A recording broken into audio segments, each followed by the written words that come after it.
Inside the Birds is back. What's going on, everybody? It's Geoff Mosher and Adam Caplan for a playoff preview. That's right. The Philadelphia Eagles on Saturday going to be hosting the New York Giants for the third time this season. They're going to play, and it is a NFC Divisional round game. Winner goes to the NFC Championship game. Just when I say that, Adam, I think about the odds that are against the Giants here. I mean, the Eagles were in the playoffs last year. They've been building a great roster. They have a great roster. The Giants are 1 win away from being in the NFC Championship game, and that just doesn't seem like logical to me. I was trying to think of a similar situation of a team that just came from nowhere to make a conference championship game. I don't remember what the seed was for the Titans about 4 years ago, when they were in the conference championship game against the Chiefs, right? And they were up 17-0 in that game, if I'm not mistaken, before losing. But were they a wild card team? They had to be, right? Didn't they upset Houston in the first I don't remember, but yeah. I don't remember. But you see this in sports, not just the NFL. Every once in a while, you see a team that comes out of nowhere. It's like the last seed, and they shock the one seed. In fact, for you NBAers like me, you might remember when Dikembe Mutombo and the Nuggets were maybe the 8th seed versus the Seattle Sonics.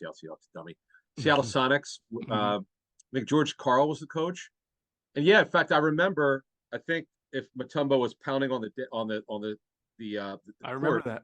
It was so great because this is Rain Man and Sean Kemp and Gary Payton, Detlef Schrempf, and they were so amazing. And I have no idea what the point spread would have been. Could you just imagine the humiliation if you had the Sonics in that game, because there's no way you wouldn't think that the Nuggets could pull it off. Now, this one isn't like that. I mean, the Giants, they got off that incredible start.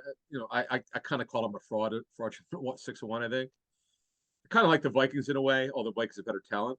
Then they went through a cold streak, and then they did better in the final 3 or 4 games, and they're playing well right now. There's no questions what the tape shows, but as you said, look, the roster is clearly the roster that's great is the Eagles. The roster that's very average, or maybe a little bit average, is the Giants, and they're here because of really good coaching and execution. Yeah, it's kind of you brought this up last podcast, and I didn't sense it until the days in between. But there are some people who are having a tough time kind of coming to the grips with the idea that the Giants are an improved team because they've got a lot of healthy guys coming back here in the last few weeks that make a big difference. That's big. And us pointing that out while also still believing the Eagles are the better team and going to win. For example, a few people just like on YouTube or even some one of the Instagram posts I put out that had you basically saying the Giants are a better team. They're different. They're not what they were the first time the Eagles faced it. Everybody's like, oh, you're crazy. They were only 3 and we talked about this last podcast a little bit, but never did we insinuate that we felt that the Eagles should be considered the underdog or can't win. We're just simply stating, and most fans understand this, that the Giants got 3 really significant players healthy the last few weeks, and we'll talk about them. And because of that, they were able to do some better things. And they weren't all there during that streak where they were 3-8-1 or whatever, however they ended. But I just dismiss that stuff. It's because I've learned in 21 years, you go by quarters. The media and fans go by whatever streak they could find to make their team look better. I get that. I totally understand that. But that's not the way the NFL works. They go by quarters. And I know there's 17 games, but they just they look at tape. They want to see first 4, next 4, this 4, and however you want to say 5 or 4. And that's the way they do it. And that's what the tape shows. They're clearly better. And as you just outlined, 3 of the super key players for them didn't play in the first matchup against the Eagles, and it showed. Yeah, I was joking with a friend of mine. Had the Giants actually made the game respectable, the Eagles might have scored 60. They had 48, and they pulled the starters in the fourth quarter, and they just were unstoppable offensively. Right. I sort of think about the Colts of 2006. If you remember, they were obviously a really good team. That was the Peyton Manning era, but they were not a very good defense that year, and a lot of people felt that they wouldn't be able to get to the Super Bowl with such a bad run defense, especially. Yeah. Now, they were missing Bob Sanders for for a long, long time. He came back for the playoffs, and if you guys remember Bob Sanders, a safety fantastic safety. I mean, when healthy, one of the best safeties in the game. He just did not stay healthy enough, but he made such a difference for the style of defense they played. They played a lot of cover 2, but at the last minute, they would bring Sanders into the box. He was a really good tackler, very physical, a tone setter. And if you go look at how they played in the playoffs that year, they were impeccable defensively. I mean, I think in the first 2 games of the playoffs, I don't remember who they played, they gave up like a total of 14 points or 13 points, maybe 1 or 2 touchdowns. They were really, really good defensively. And that was just with one player coming back. But that's how much sometimes a player who fits a scheme can really help you and change things. Look at the Eagles' takeaways since C.J. Gardner-Johnson got hurt. Oh, completely different. Great point. Look, think of it this way, right? Okay, Leonard Williams being out, who's a really good D tackle. He didn't play against the Eagles. Their best corner, Jackson, did play against the Eagles. The best safety, McKinney, didn't play against the Eagles in the first matchup. Well, yeah, the Eagles took advantage of it. They were very aggressive in the first half with 24 pass attempts in that Week 14 game, and they got them badly. They never. In fact, they got them so badly. Were up so big. They said, okay, we don't want to. I know they wouldn't say this, but it's clear they don't want to embarrass the Giants anymore because they really, if they decided that they were not going to stop, they were super aggressive the first half. We'll get into some of the numbers and some things that happened in that game later, the show. But now you put these 3 guys back there with Dexter Lawrence, who's a tremendous football player, and a couple of the tweaks they've made to their front. In fact, we didn't talk about this money, but I remember Jared Davis actually started this game last week. Remember Jared Davis, former first-round linebacker? He's a blitzer only. It's really that's what he does really well. He's a smaller guy but can blitz. But they're doing all that they can. But as you said, overall, the Eagles roster so far, it's just much better than the Giants, even with these guys back. But now that you take a look at who's there, you know what the matchups are. We'll get into that as the show. We got some additional notes from our Wednesday show. I'm interested to see what the Eagles, how they attack this Giants defense, because the Giants played, I don't want to say a completely different defense. They just changed their philosophy slowly after the Eagles game, as we were told. We've talked about this Wednesday, and then like big again this last game against Minnesota. Now, I have a crazy historical stat about the New York Giants that you may or may not know or have seen already. It has to do with what happens when the Giants go up against a top-seeded team in the playoffs. It's crazy. I'll get to it in a second. First, because the important stuff is to remind everybody that our show from Rivers Casino is on Saturday, of course, because the game's on Saturday. Tomorrow, yep. Right. It's from 12 to 2. So those who don't go to the casino, those who watch on whatever platform, it's not 10 a.m. that like we normally would start, and it's not 5 o'clock p.m. because it's an 8 o'clock game. Normally we would do 5. We want to do 12 to 2. Get you locked and loaded, ready for the game early. Then you can watch your football starting with the AFC game first. So 12 o'clock to 2 o'clock on Inside the Birds platforms. Don't say we didn't warn you.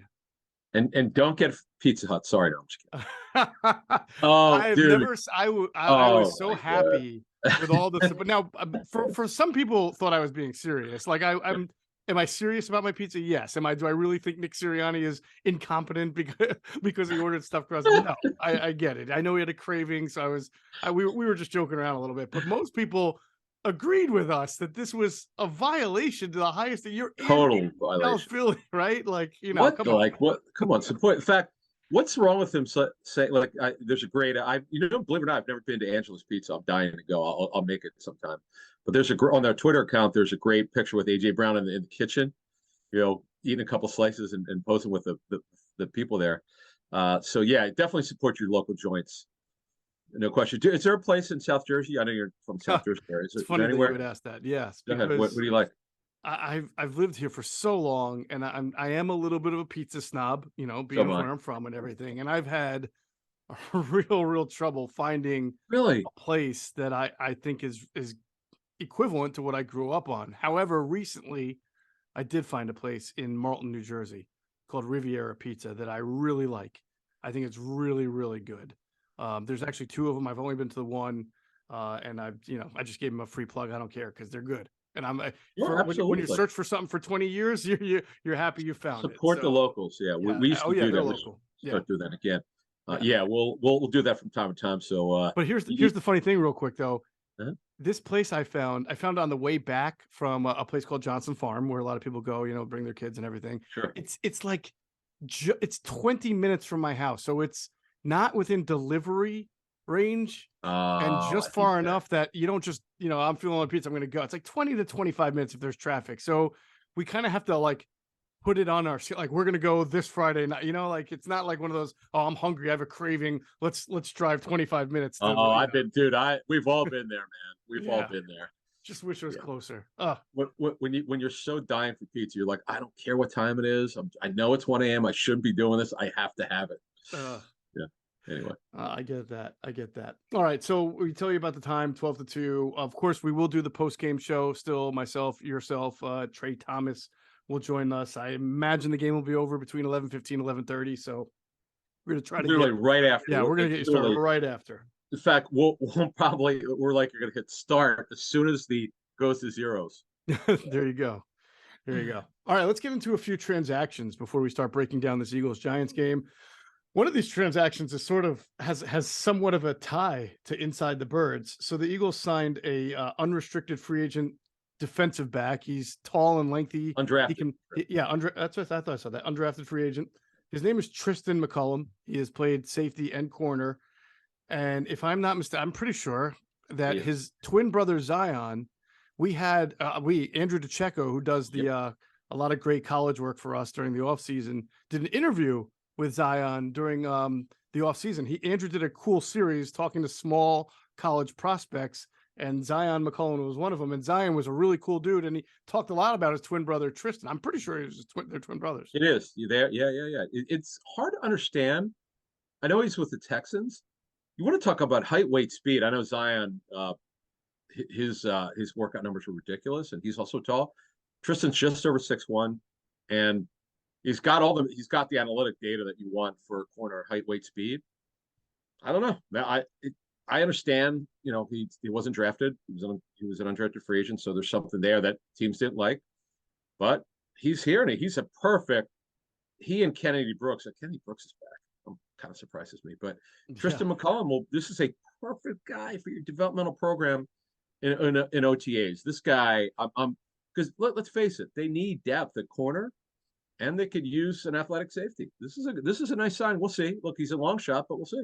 Was he drafted this year, like this 2022? Yeah, undrafted. Yeah, he was undrafted this year. Yeah. So all right, so now everything's sort of kind of coming back to me. The Eagles had a 3rd-round pick. They picked Nakobe Dean, and then they didn't have a 4th or a 5th. Is it because they traded down? They did, didn't they? They traded down at some point in the draft. I remember that. I don't remember. They traded 154 to the Jaguars for 188 and 198 when they took Calcaterra. So they went a long time without a pick at him. And I remember talking to someone involved with it, and there were a couple of names that the Eagles passed on to make this trade down, right? To wind or to whatever they did. And the McCullum name came up, but I almost thought it was the other. For some reason, I was thinking Zion, not Tristan. Maybe now that it's all coming back to me, maybe this is one of the kids that they liked, but wound up not being able to get because they had such a gaping hole between drafting in the 3rd round and then where they picked in the 6th round. He typical college websites, he lists him as 6'3". He's not. I have the workout numbers from Sam Houston. He was 6'1" and 110. But hey, that's still a very good size, and he can run. I'm kind of intrigued by the signing. Again, I get that he's a long shot, but I'm really interested to see what happens here because, man, outside, if they put him at outside corner, again, Zach McPherson, he's not really shown that he's really ready to be a 3rd corner. He's by default. So we'll have to see. So Tristan, he was signed originally by the Texans after the draft. Was he on their practice squad all year, or I'm not sure. I just happened to know about him because someone told me about him back in, I don't know, May, right after the draft. I was like, and he was kind of surprised. He was kind of like my reaction too. It was like, why would you not draft a guy like this? This is 7th round, just on spec, just based on size and speed. Like his brothers, the measurables are ridiculous. If he was with the Bucks, but anyway, and he had to play earlier this season because they had a bunch of corner shirts. So then Kennedy Brooks, I'm not sure what the fascination here is with him. It just doesn't have the explosiveness that you like. And Trey Sermon, to me, is a much better prospect. Was obviously drafted. Yeah, I mean, I don't know, like normally if you have a spot on your practice squad and you want to go to developmental, you go in those positions that are less fungible than running back. You know, like you mentioned, you've got 4 running backs on your 53 already. Like you've had Well, they're both Kennedy Brooks. reserved. Just to be clear, they're both reserved future contracts. They're not only they're not they're not No, available. correct. I'm sorry. Good point. But let's just move to the OTAs. Now I understand Sanders and Wassa Scott are up, but the reason why, as we noted a month ago, the reason why they're not cutting Sermon is because they want to get a look at him in OTAs. They want to see him in their offseason program. Could he be their third back? He's a power back. He's got power. He's a big back. You're looking for a guy with size.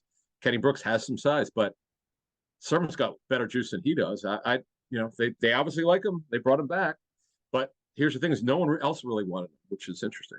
Right. I mean, man, Trey Sermon, he could potentially be the team's #1 back next year if Miles Sanders isn't back, and who knows what they would do in that would be something. That'd be a little bit of a stretch, but you know what? If Sanders is not back, they don't have a starting running back. It's open season. And, sure. May the best man win. There you go. All right. The Eagles are still 7.5-point favorites. So that's still, to me, that's the second highest line for the remaining games. I think the Chiefs are 8.5 over the Jags last I checked. So that just goes to show you that, Vegas ain't scared. The Vegas thinks the Eagles are pretty good favorites here. Yeah, honestly, okay. See, my line. Higher? My personal, if Hurts did not have the shoulder injury, although we'll get into Lane Johnson, we'll also talk more about Lane in our pregame show tomorrow, based on some information we're working on. But I could tell you, I'm not saying it would be like the Week 14 game because, as we noted, more than both today's show and the show on Wednesday, they were without 3 key starters on defense. You got to factor that in.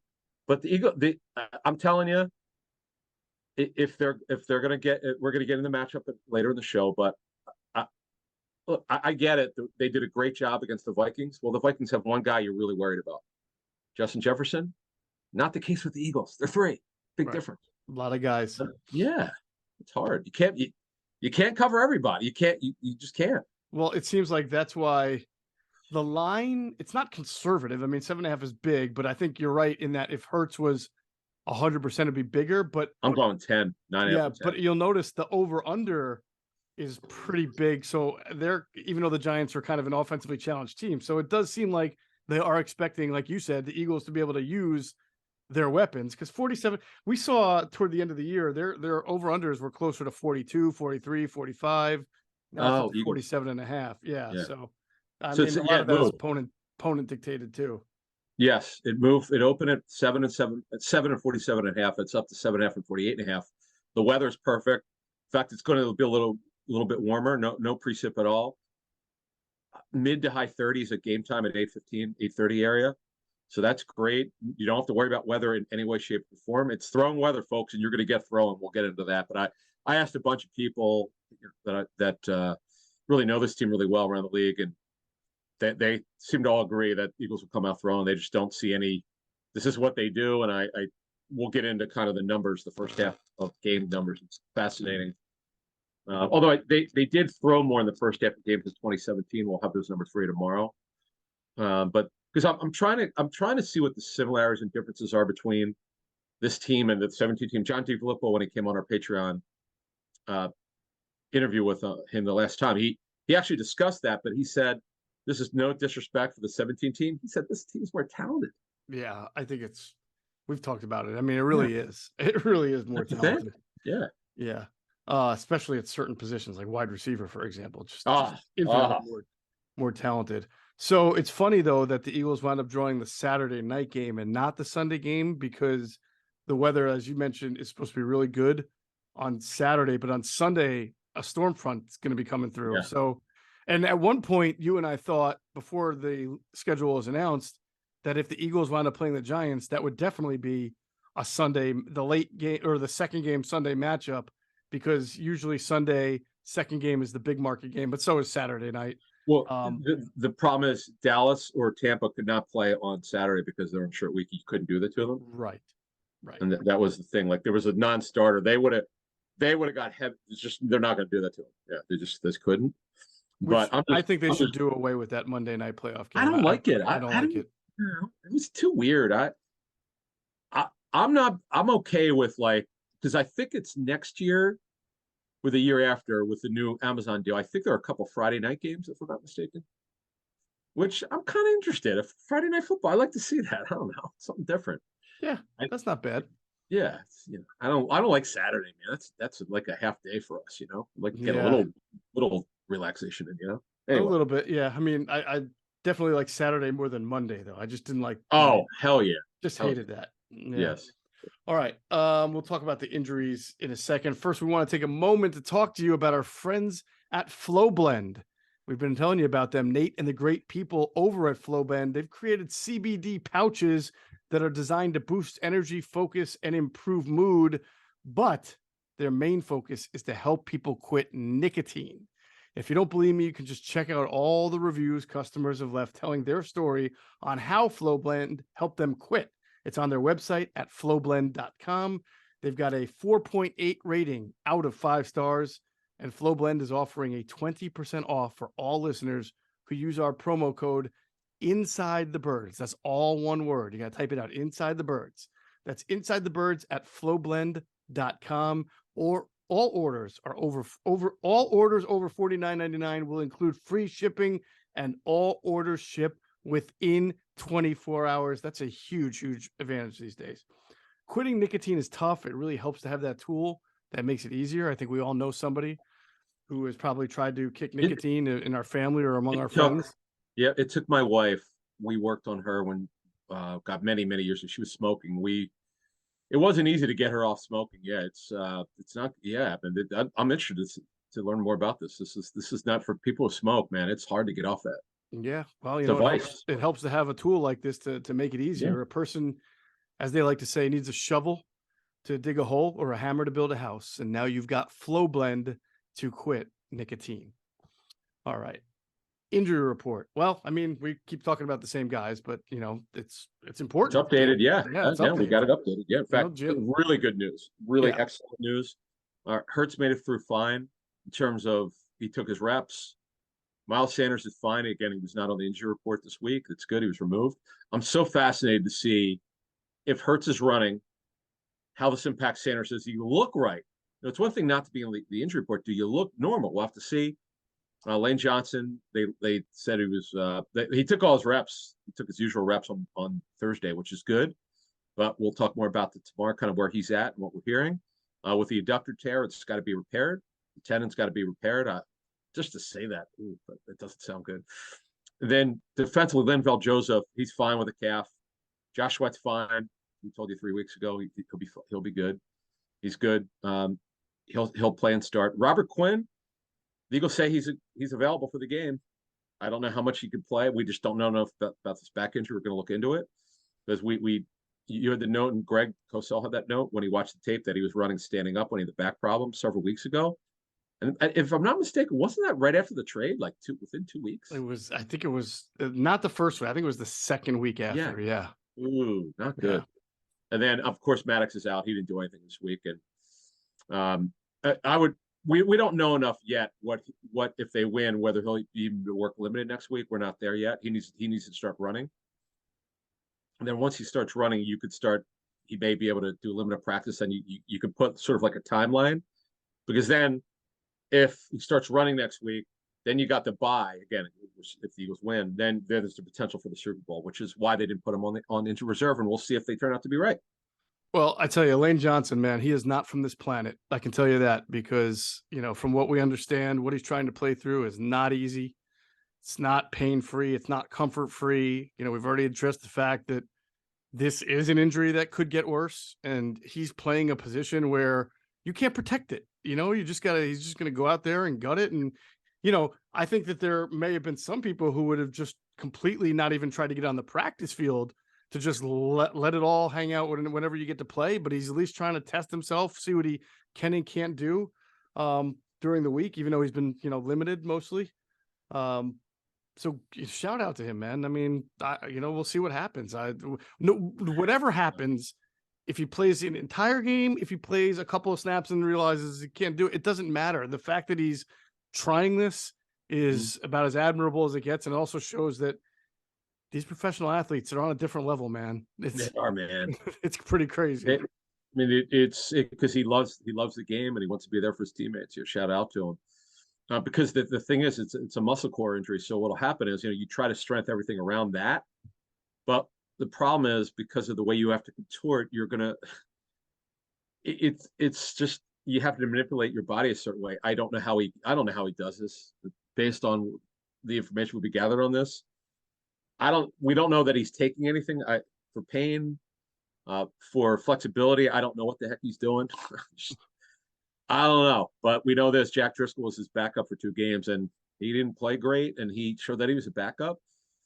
And the Eagles they're going to just have to live with this combination of Johnson and Driscoll. I don't want to get too far ahead, but I would say, obviously it would be a concern if Driscoll had to go in there facing mostly, I guess, a Kayvon Thibodeau. Maybe if they switch sides, Ojulari, who's a good pass rusher. He's hurt. Yeah, he's dealing with the quad. He got 2 sacks. When he's playing, he usually gets a sack. It's kind of crazy. Yeah. He's explosive. Yeah. But like, I feel like the Eagles can still handle it. But once you start getting past a team like the Giants and a guy like Kayvon Thibodeau turns to be Nick Bosa or Frank Clark or, I'm trying to think the Bengals got Trey Hendricks. Like, once you get past the Giants and you're trying to play with either a backup right tackle or a beat up right tackle, it's going to be rough. Not good. That's not good. So we mentioned Avante's out. Like, he's not going to. He's out. We told everybody that it's still, as we understand it, it's still going to be tough to get back for if the Eagles make the conference championship. We're not ruling anything out, but it's tough. As I said a couple months ago, I don't see it for the conference championship. It's just about can he start running and maybe be available for the Super Bowl. We'll have to see. Right. Giants. The only guy that they're concerned about is Azeez Ojulari, who now has a 4th injury this season, quadriceps. He played early, got pulled, couldn't come back.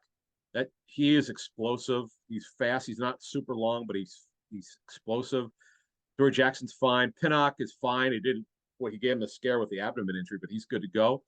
He's part of that 6 DB package, and he's a former Jet draftee, and Julian Love will be fine. Fabian Moreau's injury, he's got a sore hip. They do expect him to play. See, this is where, and I get Dory Jackson being back helps him tremendously. There's no question about that. But we had said that Nick McLeod's the guy that they would go after in Week 14, which they did. Well, he's no longer much of a factor. His stats have been reduced. Same with Cordell Flott. Moreau's the guy you're going to go after. That's the new guy. I'm interested to see what they can do to move, just because the Eagles are a spread offense anyway. I'm very curious to see who they're going to go after. I believe it's going to be Moreau. Yeah, that would make a lot of sense. I mean, he's the journeyman. I mean, they can also pick their point. We'll get in. Let's get into it now. I mean, we'll talk about this Eagles offense. Do those matchups. Let's go against the Giants defense really quickly though.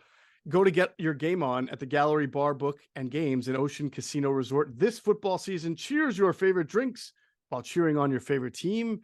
Get in on a parlay while in the middle of a party. Go for the sports scene and go for the endless screens. Go to the Gallery. Go to Ocean. Go for the win. For more information, visit theoceanac.com. Got to be 21 or older. Gambling problem, 1-800-GAMBLER. And I want to give a shout out, Adam. We had a winner in our contest, I believe, for the Sarah Silverman tickets there. Awesome. So somebody that we were giving away throughout the week. Now we're also doing another giveaway, an Avante Maddox signed football giveaway, courtesy of our friends at Sky Motor Cars. So if anybody wants to go to @InsideBirds on Twitter right now, they can see what it takes. We ask you to do a few things to be eligible to win. Very easy. So go do that, and you can get yourself. We already gave a signed football away from signed by N'Kobe Dean. This one's Avante Maddox. So, and then the Sarah Silverman tickets went to Michael Imgrund. So congratulations to Michael. All right, Mike. Appreciate it. Hope you enjoyed. Let us know how it is. Definitely. Give us a little feedback. She's really talented, funny, little dirty, but she's very talented, and I like her sarcasm. Yeah, man. Maybe I'll go to that. When is that one? It is February 4th, I believe. So yeah. Wait, That's what was that's the that? weekend before this. It's the Ooh, bye weekend. Yeah. I am back from the Senior Bowl. I might actually be able to go to that. How about There that? you go. There you go. All right. Um, so Eagles offense against this Giants Let's do it. defense. Yep. So the point I was going to make, Moreau is a guy that they can pick on in the Mhm. Giants secondary, but Landon Collins is a guy who's helped their defense lately, but we know that coverage is not his best thing. And if they can He's playing figure out, linebacker. Yeah, he yeah, doesn't even well, play that's what I was gonna say. If safety. they can figure out a way to get Goddard in, Oh, maybe good if it's one. not Yeah, in man because they're playing a little bit more zone, but still in the neighborhood, that's a tough matchup for Landon Collins. great point. And he's a guy I'm going after. The year that he had that fluky year, kind of like the kid that the safety the Eagles got from Minnesota who had all those picks, Anthony Harris. Harris. Anthony Harris was just a total fluke. Collins had that one major year with picks. It always happens. Some team sees that because he's a box safety, and there was a major aberration because box safeties typically don't get a lot of picks. He did, and Washington overpaid for him, and they regretted it. In fact, Ron Rivera wanted to make him a linebacker. He didn't want to do it. They moved on, and now he's playing linebacker. He's playing inside linebacker, of course, and he's a guy. Yeah, you go after him. Not that Jared Davis, if he's on the field, I'm going after him. He's a really good blitzer. We're talking to Lions about him. They loved him in that role. He's been on and off. He's been with the Giants before.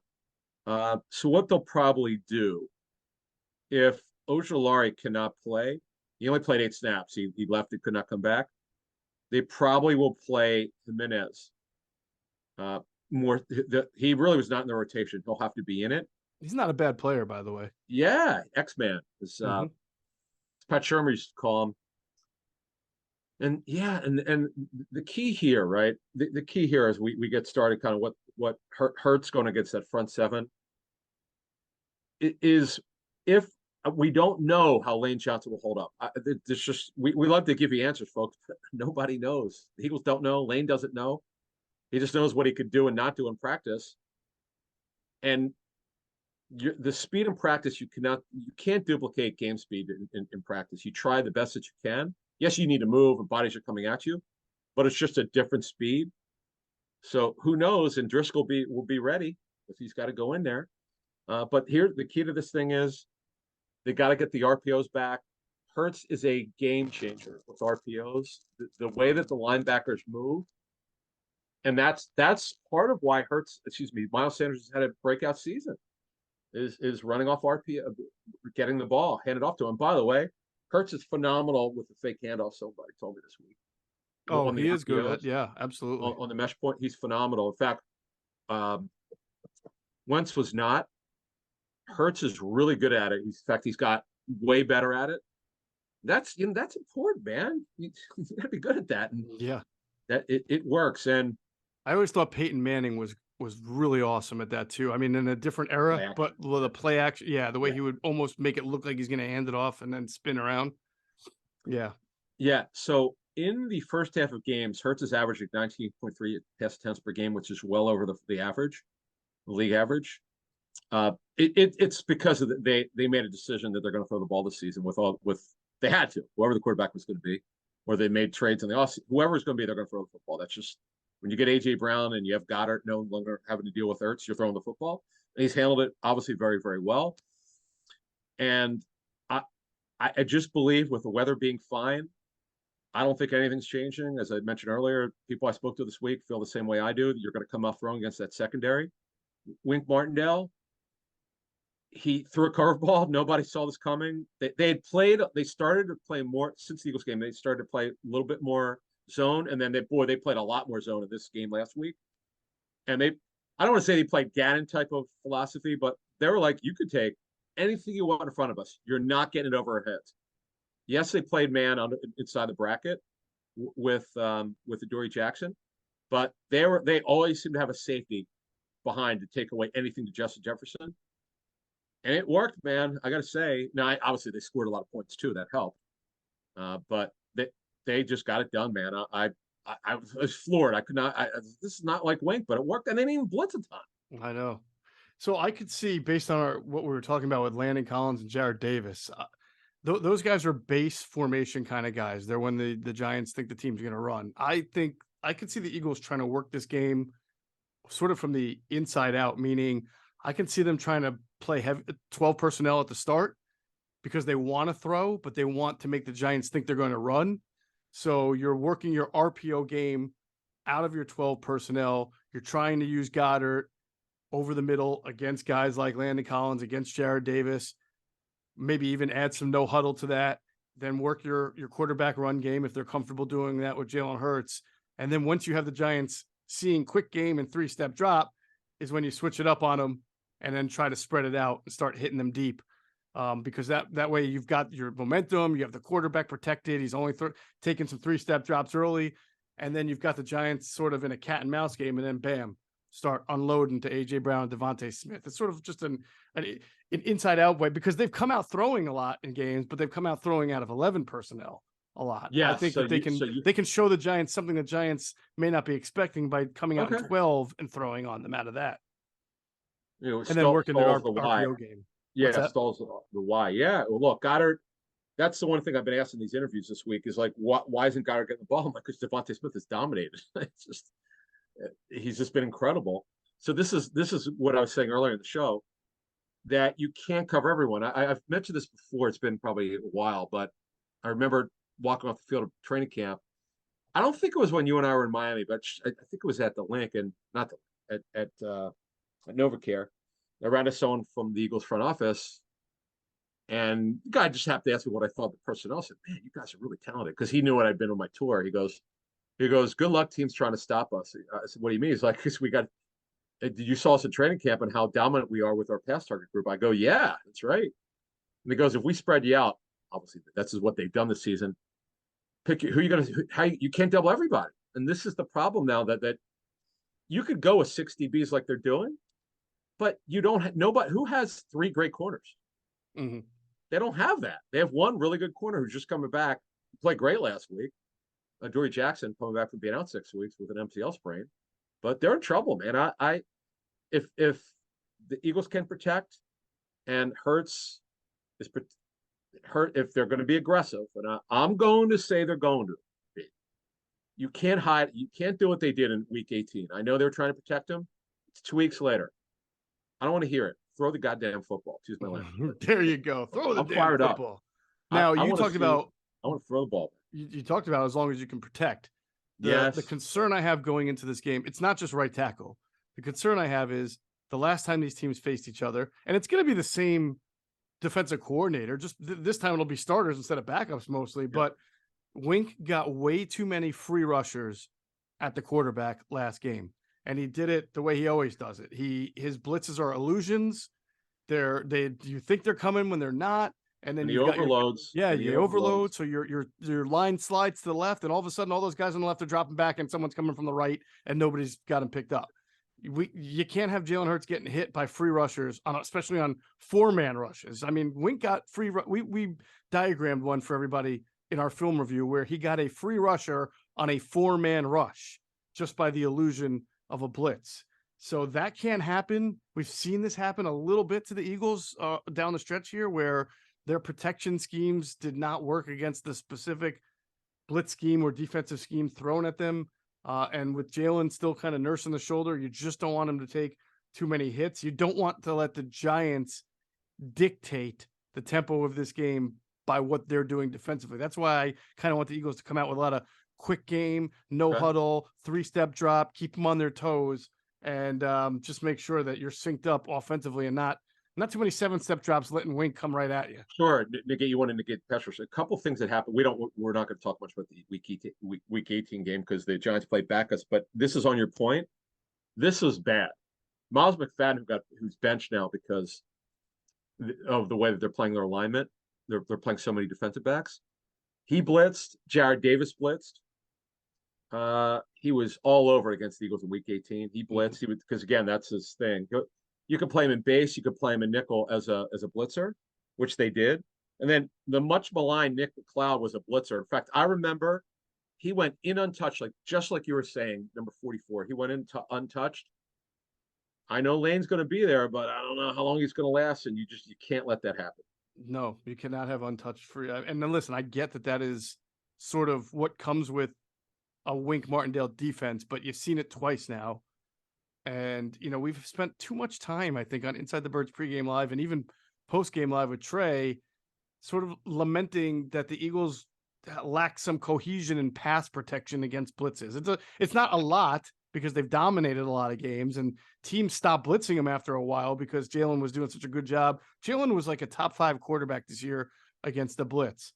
But, there's blitzing and then there's what Wink Martindale does. That's a whole different animal. And once you get into the playoffs, you start seeing the smarter coordinators, the better personnel. So the Eagles just really have to make sure that their snaps are sound from Jason Kelsey, that the other 4 linemen are looking and know when the ball is snapped, and you don't have these false starts, that you don't have these illegal man downfields. You got to stay ahead of the sticks, because the only way I think the Eagles really lose this game is if they lose it, meaning if they turn the ball like that Washington game. Yes, Washington played well, but Washington didn't do anything that great. They averaged 3.8 yards per carry. The Eagles turned the ball over 4 times.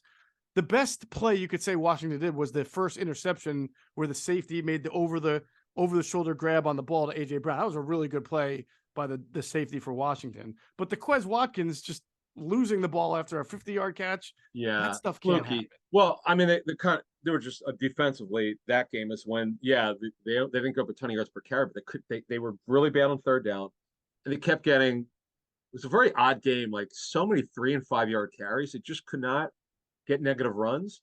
But that was so long ago. That was without Joseph, and this was the game. But we'll talk more about defense. But he was a factor in that Week 14 game. But other than that, the guy you got it, Dexter Lawrence is an absolute stud, and you forget how big he is. First of all, his arms are just under 35 inches.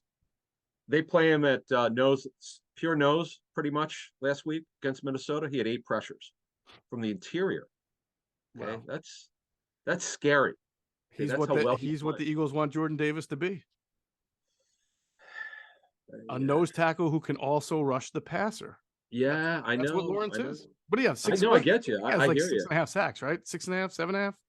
I think he might have 7.5. But the thing is, this dude has been good from day one. I get it. Jordan Davis is a weight issue, and his weight's getting better, and he also had the high experience. So this year's a learning year for him. The offseason is huge for him. But Dexter Lawrence, you see, I just don't know if Jordan Davis could be that type of pass rusher. He's more of a flash player. So we just have to see. We get the second year will be big for him. And remember, Leonard Williams did not play in that Week 14 matchup. Getting him with Lawrence, there are a lot to deal with. Leonard Williams has had some good games against the Eagles over the years, and as I said earlier, as we finish off running backs, Sanders, his ability to have a big game is off of Hurts of the run game, off RPOs. So we'll have to see. And of course, there's the giant killer, Boston Scott, with his 10 total touchdowns in 8 games, and he scored in each and every one of them. Yeah, before we move on to the offense, I want to just sum up the Giants' defensive line like this. They've improved as the season went on. Obviously, Dexter Lawrence is coming to. I think it was a first-team All-Pro, if I'm not mistaken. Yeah, I voted for him.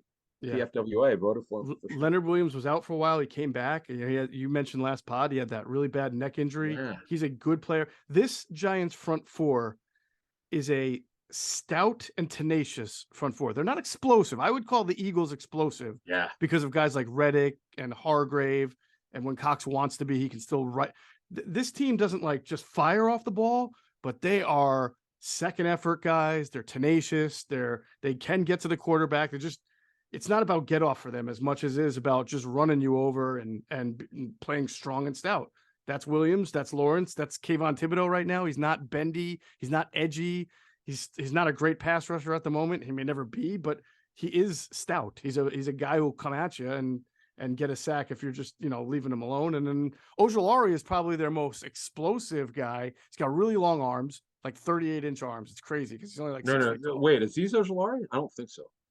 Yeah, he's got really long arms. Is he? Oh, you know what is? He's sick. He's not tall, but he has long arms. Yes. Right. Weird. Very strange. Not being tall, having that long. But he's a little banged up too. Do you know who Puna Ford is? He's a D tackle. Yeah, from the Seahawks. Yeah. It's the craziest thing. He's like 5'11", but has like 34 or 35-inch arms. Like that's makes no sense. It does not make any I've never sense at seen all. that. I didn't know anything about it, and I was at Seahawks camp years ago, and they were telling me about him. He might have been an undrafted free agent. So we got this kid Puna for him. Like I think he's from Texas, University of Texas. And he goes, well, he goes, he's really short. I'm like, well, why would you guys sign him? He goes, look at his arms. And I looked at him like, what the hell? Usually shorter guys don't have. It's like the exact opposite. No, but Ojulari is so explosive. He had 2 sacks in the week 14 matchup in the blowout, but not looking good for him. No, I do have tremendous amount of respect for guys who can scratch their knees without bending over. I think that's fantastic. In fact, I'm envious, to be honest with you. I wish I could do that. All right, so that'll basically be it. I just think that for the Eagles offensively, use Goddard as much as you can. I would love to see a tight end screen come back, please. Oh, you keep Like my saying favorite that. play that the Eagles run. Just be And they're good careful at with it. the football.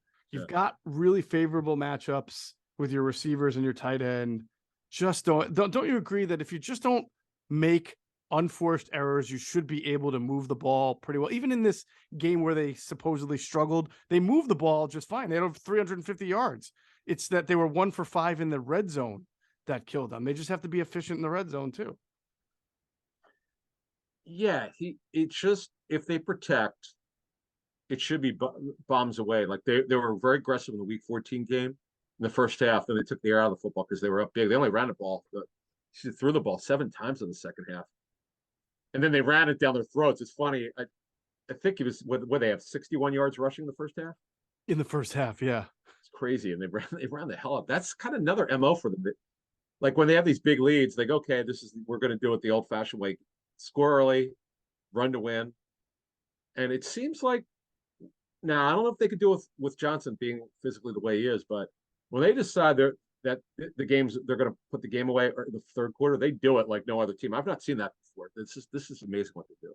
I've seen a lot of national media, and I'm watching a little TV. It's doing a lot of that, what we call box score scouting, when they're talking about this game. They're like, oh, the Eagles have to run the ball. Did you see the first game? They ran for 250 some odd yards against them. Half, yeah. And it's like, did you know that they only had 60 rushing yards in the first half? How about that? Did you know that they threw 3 touchdown passes on their first 3? Or I think they did have a rushing touchdown, but it was set up by a long pass. Both shot plays were back to back. They were in the second quarter. The crazy one where Julian Love thought he was going for an interception and he didn't get it. I must have replayed that one a dozen times just to see what happened. Remember when Julian Love went for it and he caught it? To Devontae Smith. Yeah. Yep. And then AJ Brown had one. They had 2 shot plays in the first half, and then they smartly did what most teams do when you're up big.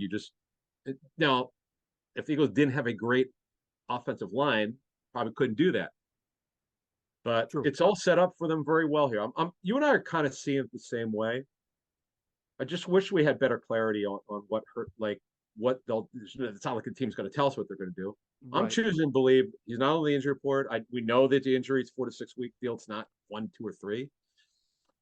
But you can't try to just put him out there and try to protect them. And they're not a drop back passing game.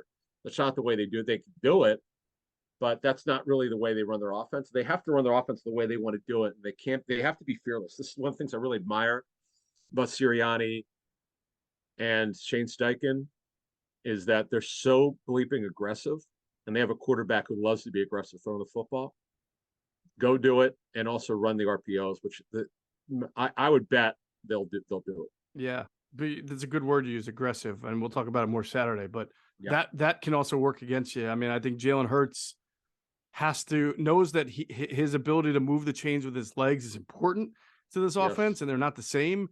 However, you want him to be aggressive, but not to the point where you're taking hits that you don't need to be taking, which he does at times. I mean, going out of bounds. Don't do what Josh Allen does, which is dumb, which is what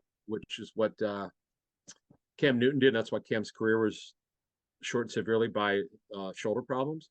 Cam would take the contact instead of just going right out of bounds. It's not smart. Josh Allen's doing it. He's getting away with it, but you keep doing it over a series of years, you're just going to wear down. And Hurts is not bad at sliding. He'll do that. But I know that you always worry about it. Like, I'm sure they're going to talk to him about being smart because injury's not totally healed yet. Hmm. But you can't coach scared. You just can't. You have to. They're here for a reason. He's the one who makes the engine run, and it starts with him in the running game. It's just the way it is, and you can't hide him. I'm just curious to see how they call the game early. I'm very interested. That's cut to me like the number one story is what they do with Hurts here early. No doubt about it. No doubt about it. Can't coach scared, especially in the playoffs when there is no tomorrow if you lose. That's right. There's no tomorrow. All right, let's talk about this. We have to talk about this Giants offense against the Eagles defense as we flip the script here. Well, Because just real quick. yeah. Just want to finish off. Oh, I'm sorry. I thought we no, mentioned everything. just a couple things on receivers and tight ends. It's like a minute here. Mm-hmm. So McKinney and Jackson did not play in the Week 14 game. If they play man, I am going to throw three-quarters of the time and a half. I'm going after these guys. Yes, Jackson is really good. He can't cover everybody. They simply cannot match up against the Eagles. Let them play zone. Get all your zone beaters out there. Tight ends against cover 2, cover 3. Zone. Every coordinator I've talked to says it's about the tight end going vertical. So this will be a good Goddard game. Now, Goddard runs better than Hockenson, better athlete. Get him down the seam, or as you said, if they're playing zone, hey, you could still throw screens against zones. Not to say you can do that. Definitely. And then if they put McKinney on Goddard, I know McKinney's got good size and he can hit. Goddard's way taller than him. Got to get him. So, and then just have a plan for Dexter Lawrence. If they start moving him around, again, he had 8 pressures last week against the Vikings playing nose. If Lane Johnson leaves early and they move Lawrence, because they've done this before, they've moved Lawrence around. If you have to keep a tight end in every once in a while, do that. Protect your quarterback. That would be my spiel. Yeah, McKinney's a good player. They really missed him Really when he good. was out with the fingers. By the way, it's one of those weird things that you see on the injury report. Who was the guy? Was it Anthony Harris who had hands? Both hands. I think both hands, left hand, right hand. And people, people had to put the memes on Twitter. I have to tell you, it was hilarious. There's some good things about Twitter when people are creative with their making fun of stuff. It's just I remember like Hannibal Lecter and yeah, it's funny. Yeah, but it's seeing hands. Both weird, hands was it, but seeing fingers is even strange. Yeah, it is weird. He broke his fingers on ATV accident. Yeah, but thank goodness for them, he's healthy. Yeah, and he's actually off the injury report. But yeah, sorry folks, went a little long on the offense, but I mean I'm so intrigued by because Wink threw some crap that nobody was ready for last week, and I don't think the Vikings were. Not that the Vikings didn't move the football, but they had a lack of explosive downfield because they just kept everything in front of them. And this staff is very smart. They got a pretty good brain trust here, and I'm interested to see how they attack once they see what Wink's trying to do. All right, Adam, I got to ask you one last question on offense before we move on. It's a very important one. You hold the fate for a lot of gamblers out there. I'm putting it all on you. Oh, no. Don't give me the Boston Scott anytime. Does Boston Scott score a touchdown in this game? All right, so we said leading up, we also said, Mojo, too. There'd be a good time to buy because he's going to score. Is he, though? Is he? Yes. He will do it. He is. He's going to score a touchdown. I know it's ridiculous. I just know it's the most ridiculous thing in our 5 years we've done the show. It defies logic. How does a backup running back score 10 touchdowns in 8 games against one team? I've never heard of anything like this in my life. But it's not like it's lost in Sirianni because they put him in a goal line situation in front of Kenny Gainwell. That tells you. I remember because I'm like, okay, here we go. Is it going to be Scott or Gainwell? It's Scott and go. Here we go. I got my stats all lined up. I put it right on Twitter immediately. Like literally, as soon as he scored, that's now his 10th touchdown in 8 games. 9 rushing. Unbelievable. And that catch you talked about the last show or one of them. Was it that Sunday night game when? Yep. Wentz could hit the broadside of a barn, but he hit him a beautiful pass. Beautiful wheel route. Yeah, it was awesome. Why don't they bring that out? That dude's a good player. Why don't they just give the ball to him like 25 times and see if he doesn't produce like a 230-yard game with 3 times? He could be Al Bundy for all we know. I mean, it's kind of like Andy Reid after the bye. Andy downplays it, and I don't think he wants anyone to know why he's told the truth. He just kicks everyone out. He sends the ball home. So, and he's the best in NFL history after the bye. This guy's is he the best backup running back in NFL history against the Giants? I don't know if there's a stat for that. I would probably think so. We'd have to go look at how I take that Corral prop. did Now, Buckhalter.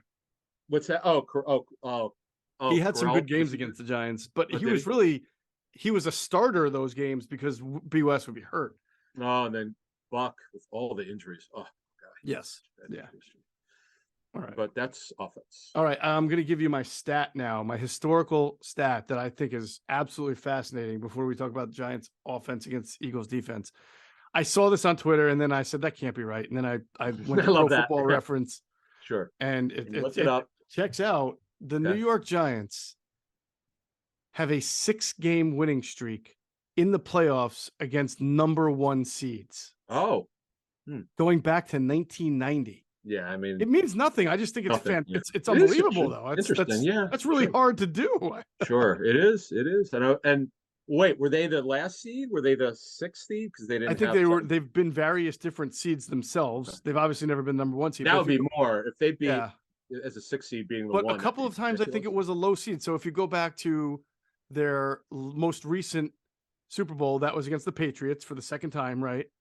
They upset the number 1 seeded 49ers before playing. That was an awesome game. And the one in 93, was it? No. This is like 2012, 2000. Oh, yeah. The when the Niners made the Super Bowl. Yep. No. The Giants beat the Niners. The 2012 Super Bowl. Wasn't that Ravens Niners? I'm sorry, 2012 season is when. So it must have been the 2013 Super Bowl, right? Okay. So what happened before that, though, was that the Giants beat the 49ers. If you remember, the 49ers had a punt returner who muffed 2 punts in that game. It was a very Ron Dixon. Was it Ron Dixon? No, that's a Giant guy. You're still going way back. This is more recently. Yeah. I can't remember. It was a 49er punt returner who muffed 2 punts. Oh, yes. Like was it Kenny Williams' son? I think it was Kenny Williams, the GM of the White Sox, his son. I think you're right about that. I think you're right. Is Demetrius Williams or Dexter? Something with something D, you're absolutely right. I just remember his dad was really pissed off at how critical the fans were with his son. Right. So that was they defeated the number 1 seeded 49ers. Then they went and beat the number 1 seed Patriots in the Super Bowl. That was their last Super Bowl. Now the one before that, the 2008 season, 2009 Super Bowl, they were the last team. I think they were the lowest seeded team. They went on the road. They upset the 15-1 Green Bay Packers before going on to beat the top seeded Patriots in the Super Bowl. So that's 4 straight right there.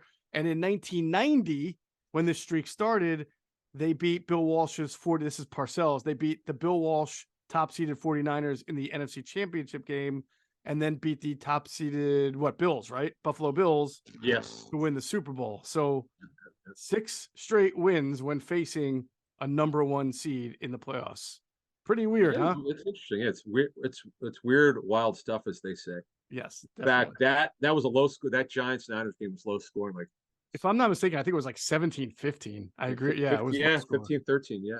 15. Yeah, it was a lot of ugly football between 2 really good defensive teams. And what's so bizarre is, right, in the championship game, the AFC, the Bills win 51-3 over the Raiders. In fact, was Tom Marinovich the quarterback then? I think. For who? For the Raiders. The Raiders. I think he was 1990. Yeah. I think you're correct. I just remember him being no reason why he should be. I don't remember what the circumstances were why he was playing. But my goodness, man! Right there. What's that? It's a good. If that's correct, that's a really good memory by you. I will tell you right now, and no, it's Jay Schrader.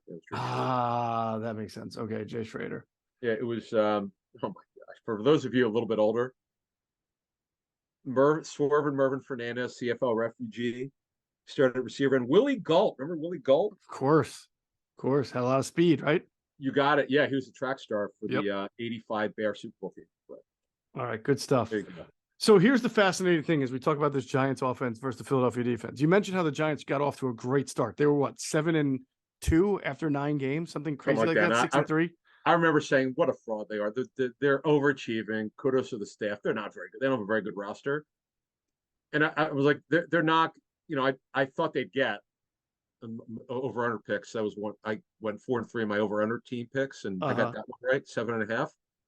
But then, just as you said it, right? So they had a stupid tie against Washington. Ties are the worst. There should be no ties. Right. No, there shouldn't. But they were There were 7-2. 7-2, and then boy, they hit the skids. They got housed at home against the Lions. They didn't play well against the Cowboys, and then they had the bad tie, and then they got smoked by the Eagles, their worst loss of the season. It just seemed like the Eagles could do no wrong that game. Yes, Washington, the Giants were without a bunch of players, but yeah, I think reality hit them. But here's what's fascinating about it, Adam. They were 7-2 because they were running the ball a ton with Saquon Barkley at the time. Wouldn't let Jones throw. So you would have thought that this was going to be the strength of the Giants. If they make it to the playoffs, it's going to be because they're I have the stats. We'll get into it more in the pregame show, but he was among the lead. I think he was number 2 in the NFL in carries and either 1 or 2 in the NFL in rushing yards. Now, since then, even though they went through a rough patch, they have morphed from being a heavy running team to more of a passing team, despite the fact that none of their guys that they throw the ball to you ever heard of before the season started. It's really an anomaly because now the Colt game in week 17, understand they got up big early. The Colts are non-competitive, so Jones only had to throw the ball 24 times. But the first Viking game, they put it in his hands. The game was tight the entire way. It wasn't like they had to throw to come back. And then this game, they unleashed them. They did it again. And another nugget. I was going to save this for Saturday, but I'll just talk about it now. I'll talk more about it tomorrow. But one of the things, you're just talking to the Giants every now and then. When this front office and coaching staff came in, Daniel Jones is a very quiet guy. Doesn't say very much. And he also was not a pretty aggressive thrower. He was sort of browbeaten by the former staff, afraid to make a mistake. And they weren't totally sure if they could reach him. I know he's a good kid and he's coachable, but you saw what happened with Derek Carr. One of the reasons why Derek Carr will no longer be a Raider is because he wouldn't pull the trigger. He just would hold on the ball, not indecisive. Well, they feel that Jones was coached really well, and he takes to coaching, and they feel like he'd be aggressive. This plays to your point that they're letting him they're throwing the ball more because they trust him. It's kind of like the Eagles coaches with Hurts, but this is over the course of the season. And also another nugget it's not major nugget, but it's just the point. The first matchup, this is when they had 6 players on the injury report with neck injuries. Barkley was not doing well, I was told, that week. He was really struggling with his neck injury leading up to that week 14 game. That's part of why, other than Linval Joseph played in that game, he didn't look good against the Eagles in that game, and obviously he's healthy now. Yeah, no, he's been making a big difference for the good. Eagles. Yeah. So I wonder though, do they go in this game because teams that have had success against the Eagles, there haven't been much, but have ran the ball fairly well. We know Washington didn't run the ball for a high yards per carry average, but they ran the ball and it set up makeable third downs for them. And then they made the third downs by hitting the Eagles across the middle a lot. Who else ran the ball? In that 17-16 game, they ran the ball. The Colts ran the ball well for the first quarter and then stopped running the ball well. The Eagles are so Jekyll and Hyde sometimes defensively. Like even the Saints, they ran the ball well and threw the ball over the middle well for 1.5 quarters, and then all of a sudden that went away too, because Jonathan Gannon does do a good job of adjusting when he senses that his team needs to adjust. So I have no idea how he's going to come out, if it's just going to be soft zone 4-man rush or if he's got some stuff up the sleeve. But I do think the Giants won last week against Minnesota despite only giving 9 carries to Saquon Barkley, who had a really nice touchdown run. I don't think that they can beat the Eagles with 9 carries for Saquon, or just 9 overall carries. On your point, see, if they had better receivers, that's why I make that point. Yes, right, exactly. If they had Mike Kafka had better person to work with, I go toe to toe with Eagles throwing it, but I just would not. As much as I love throwing the football, I don't know if Jones can handle it at this point with these guys. I mean, Hodgins, another note for you. Hodgins has learned better. He's doing better with his hand usage because he's not fast at all. He had to learn how to create leverage. And the Bills, remember, he was good. He was had he stuck with the team, he was either the 5th or 6th receiver, and they wanted to play Oh, their fifth round pick out of Boise's name escapes me. Oh, Khalil Shakir. That's who they're playing. That's why they wanted to move Shakir in the lineup, get him active every game, and so they didn't feel like they could keep Hodgins. Hodgins is not fast, but man, he's getting a little bit better separation because he's using his hands better, I was told. So Yeah, I was talking to someone in the league involved on the defensive side, and we were talking about this game, and he basically said, "Look, I mean, Jonathan Gannon doesn't do a whole lot different stuff than what Ed Donatel does. He just has a better overall personnel." And I think that was a fair assessment. And I said, but I think that that's the reason why I don't think the Giants can be as successful against the Eagles defense as they were against Minnesota's defense. It's not that I think that Gannon's any way better or does something that's so out of like Wink Martindale. That's really hard to pick up. He plays his execution style defense, but look who he has to try to execute it. The Vikings don't have great back end personnel. And surprisingly, they surprisingly could not take advantage of Evan Neal. The Eagles have seen Evan Neal twice because he played in the season finale, and they've got him both times, and they get guys all the time with their pass rush. Evan Neal. All right, this is from one of my guys. Okay, I'm glad you brought because I was going to forget if you didn't mention him. Second. One thing I want to say about Evan Neal is that he's on his back too much. He loses hand placement, bad. It's not like people who scout him didn't know this. Like you got Andrew Thomas's borderline elite, who's great, and they've through really good coaching, they somehow got away with the guys they played on the interior. Glowinski, who's sort of a journeyman, and just the guys are sticking out there. But his hands are not aligned correctly, and Reddick beat him badly. He was relentless against him. So he doesn't show up in the sack numbers. But BG, how about this stat for you? With Brandon Graham. This is ridiculous. He only had 29 snaps against the Giants in week 14. 3 sacks and a forced fumble on 29 snaps. How the hell's that happen? A sack every 10 snaps, basically. Yeah, that's exactly why I mentioned it. I couldn't believe it. Thank you for doing the math. So I want to ask Trey about this because in the little that I've seen of Evan Neal, a little bit of tape watch, and then just some of the times they've been on Pride Time, it looks like and you see this a lot of rookies, even good ones. You know how they say your timing between your set and your punch is not always, it's supposed to be synonymous. Set, punch, set, punch, set, punch. But you can tell some guys are great athletes, but they don't have the timing down on the post leg and the punch, as Trey always talks about. And I feel like that's right now one of his issues. You talk about how he uses his hands. It doesn't look like they're synonymous with his set. So it just seems like he's got to work on that. I mean, he's a big dude. I mean, it seems like he's a good athlete in the run blocking element of it. So, maybe he's going to be like Andrew Thomas, where it just takes him a little bit to. Thomas is a superior athlete. Yeah, he is. But he really struggled in pass protection first year and a half. Yeah. Oh, Thomas's problem was technique was really bad. He wasn't playing to his athleticism. The body didn't catch up to the hands. All that stuff. It just weren't connected as you were talking about, but. They don't handle stunts very well, the Giants, I was told. So it's the guy John Feliciano certainly will not be the starting center next year. This staff knows him. They were with him. The GM was there. I guess the line coach was there. I think, yeah, Buffalo with him. They're getting away with him there. This is where Cox and Hargrave, whoever's lined up against Feliciano, should be able to get him. Nick Gates, I give him credit for coming back from a really bad injury. Glowinski's just good enough to be out there. This is a great matchup. The Eagles D-line versus the Giants offensive line, they should absolutely handle them. And here's where Neal also struggled against the Eagles in week 14. Reddick's speed to power and hands. He could not handle Reddick's hands. It was embarrassing. It's bad when you could see this on TV tape. It was really bad, and they couldn't bench him. He's an off-season project for them, so he also loses balance, and he's on the ground too much. He's on his back, which means he gets thrown to the ground, and that's embarrassing. Eagles just dominated their offensive line, and there are no excuses for that. And that game had nothing to do with injury because they had injuries on defense. Their line was who they have now, I think. So don't you think they should sort of have similar success?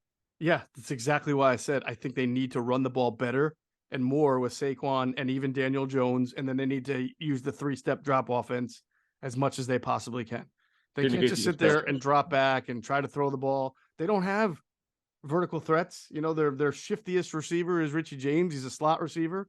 Hodgins has been nice. I feel like he's more of a guy who's going to get into a zone, meaning inside the zone and make the catches there on crossers and things like that. But they don't have guys who are going to win just on sheer athletic ability the way Devontae Smith and Slayton's AJ. the only guy he could.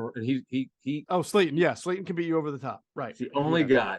That's all. In fact, he got them years ago, but not a consistent. Yeah, not a consistent player. It's funny, folks, as we go through the show, I'm thinking, gosh, these matchups favor the Eagles. How the hell was it? I get the week 18 game was strange. Mentally, it's hard.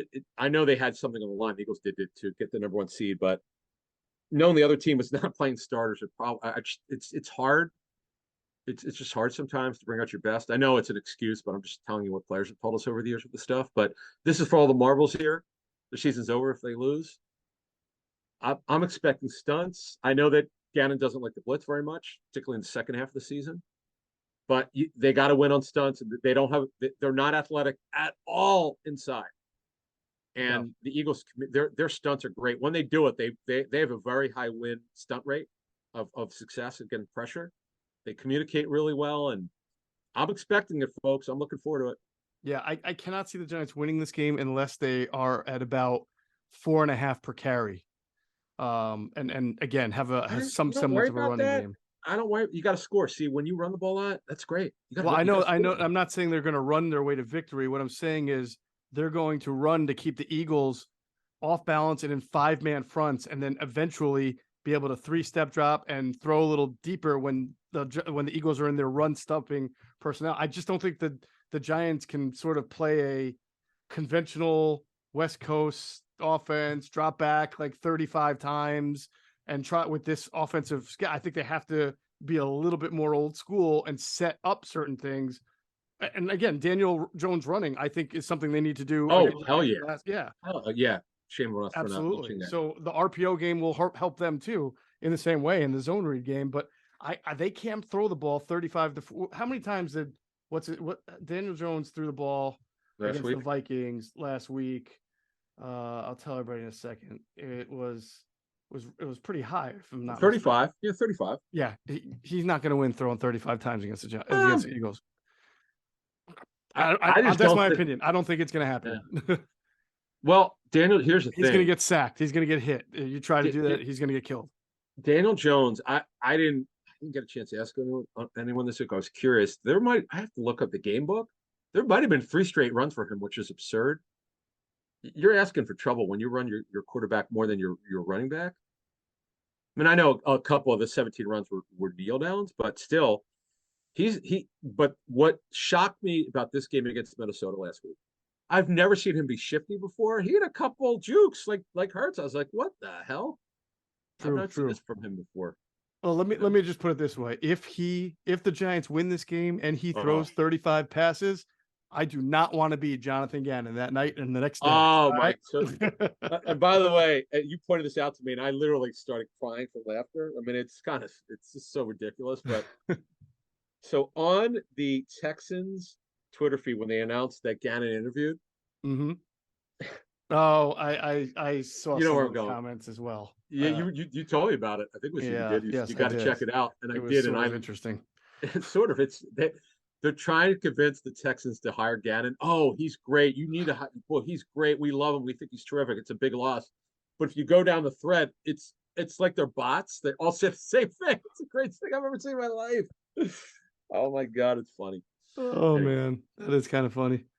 Yeah, I'm looking at times that Daniel Jones has thrown the ball 35 or more times. He did both against the Vikings, and they won. Well, they lost the first time against the Vikings. But they scored.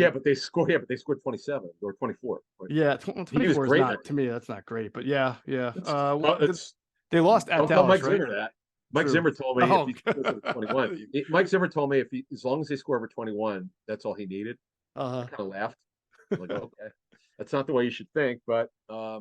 They scored 20 against the Cowboys and he threw 42 times. He threw 40 times against The Lions, they lost 31-18. I'm telling you, that's just not their So you their think, recipe. So it worked last week.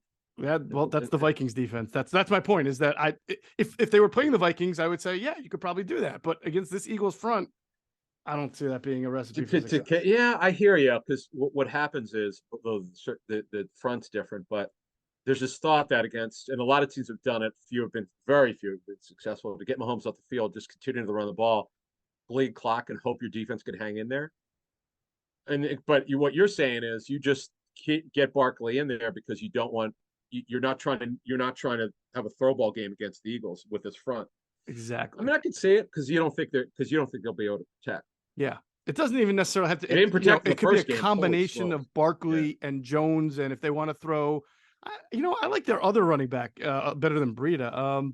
28 Brightwell or Brightwell? Yeah, something. I like Brightwell, him. yeah. I think he's got a little juice to him. A little herky jerky. Yeah. So I mean, they need some kind of combination of those guys to keep the Eagles from teeing off on them. Which we'll see if it works. It's a fair point you make, but overall, everything favors the Eagles, and I'm going to trust that they're going to not be fearless and not worry about it. Hurts and we know for a fact how they planned the Week 18 game. They did it for him not to run and protect him, but can't do that anymore. This game will be very close. If they try to not run him, this game's going to be, not only will they not cover the spread up, there could be an upset here, or at least the game could be way closer than it should be.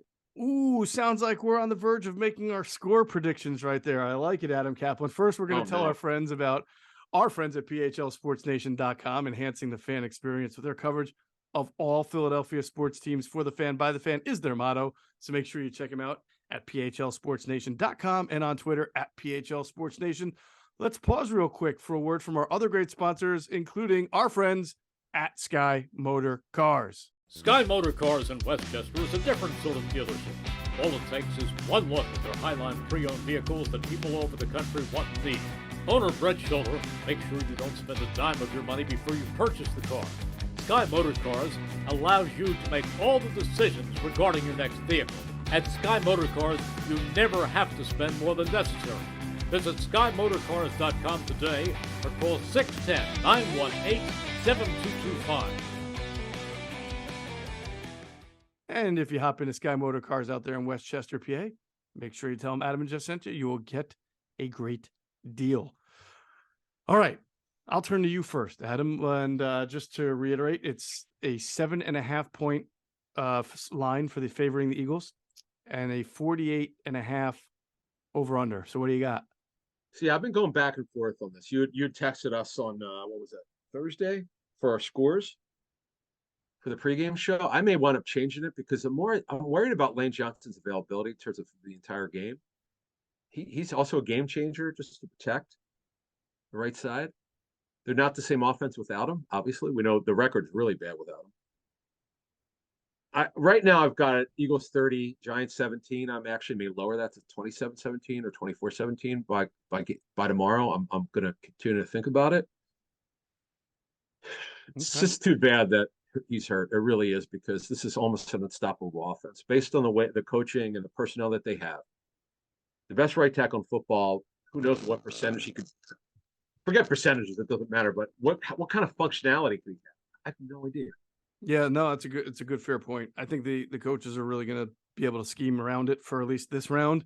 Yeah. So I think the Eagles will be impactful on offense. I'm sort of on the same wavelength as you, actually. Your original thought, at least. I had the Eagles 30, the Giants 20. So that would be over and a cover. But I will admit that at one point I thought it was going to be, I was going to pick the Eagles by like 14 or more, but I am concerned about the combination of the right tackle and the quarterback both coming back and whatever difficulties that might be presented in a playoff game. And plus the whole division game thing. Yeah, they have one big blowout, but third time it might be tough to score a blowout like that. A healthy Hurt, if Hurts never got hurt, same with Lane Johnson, I would have gone like 34-17. Me too. Their personnel is so good. This roster is so good. The Niners have, we could debate which, if the Eagles play the Niners next week, we certainly will. That'll be an epic show. But you want to talk about two teams that are absolutely loaded. Are you kidding me? Yeah. Yeah. I think Eagles, Cowboys, or Eagles, Niners, but yeah, Sure, Cowboys it's are. going to be Sure. pretty epic if that's the case. Yeah. So we'll see. I'm very confident in the staff. If Hurts re-injures his shoulder and they have to dial it back, they'll figure out a way to be resourceful and win this game. I don't doubt that they'll win it. This game could be a lot closer than you'd like. If you're betting it or you're an Eagles fan, based on what they have to deal with the injuries, but it is what it is. It is what it is. But, the bottom line is we both see the Eagles winning this game. And I think we agree that if they don't, it's going to be that they just kind of fell all over themselves somehow, and yeah, really, played an yes. uncharacteristic game. We're back on the Fanatic Monday night. We should mention that. Yes, on the Fanatic Monday night. Yes, 6 o'clock to 8 o'clock normal slot. Yep. And hopefully it'll be a fun show. No, Mike. I mean, I would like. I couldn't imagine if the Eagles lose and the fans going to work with Cowboy fans or Giant fans. I wouldn't show up. I would like. I'm not hearing it from these clowns. I wouldn't go. Oh man, if the Eagles lose and the Cowboys win, oh boy, jeez. Because I remember dealing with Sixer stuff years ago, growing up here in Philly, and whatever. When the Sixers were good but not great, and they lose to Boston, I took it personally. I hate Boston with a passion. The Celtics. And it was hard, man. I as a kid, I would take it personally when they lose to Boston. I don't think I would cry, but I would like crawl into like a shop like this. It's because when you love your team and you grow up hating a team, like were you a Met or Yankee fan growing up? More of I was a Mets fan. Yeah, I hate the Yankees. Were you super passionate about them? Growing up, yes.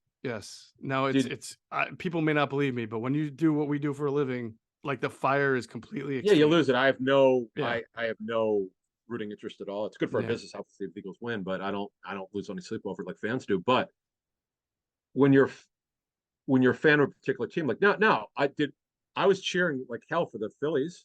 I was kind of bummed, but they were playing with house money. We know that they severely overachieved. Oh man, that was like the most exciting September and October I've had in a long time. Well, more October really. September was not fun, but right. Oh yeah, I know. That's why it made it so crazy. But just the fandom in me, it's kind of cool. Like, people would crush Brett Brown. People love to hate Doc Rivers. I get it. I look at it a little differently from just my reported background. Mm-hmm. But I take it personally, man. When my teams, growing up, particularly the Sixers, because I'm still a diehard. I flew out to the finals in 01 on my own dime, man. That's how crazy Sixers. Right. Well, I've always disliked Boston as well. Not just from being from the New York, Connecticut area. Yeah. Oh, yeah, I actually dislike the city. I don't like Boston. I love Boston. No, I don't. Really? I hate driving in that city. It's all it's bad. These terrible roundabouts Yes. It's like it reminds me of Vacation, the movie Vacation, when they're doing the Look Kids Big Ben thing, because you're going around and around. I just don't like the city, and the whole mass hole thing is real. Like people from there are a little bit fond of themselves, and I'm sure we have some listeners that I just offended who are probably in the area. But I'm proud of it. No. Telling how that's true. They're probably like, yeah, that's us. That's true. It's a real thing. And when being in Connecticut, you're surrounded by sometimes the worst from Boston and the worst from New York. So it's like, oh my God. Bulls, Bonds, people from Connecticut. Yeah. But no, I always dislike Boston teams just organically. So it worked well. Coming down here. All right. That's going to do it for this episode of Inside the Birds, the leading podcast in Eagles Intel. Big thanks to everybody out there listening, because as always, we thank you for flying with us inside the birds.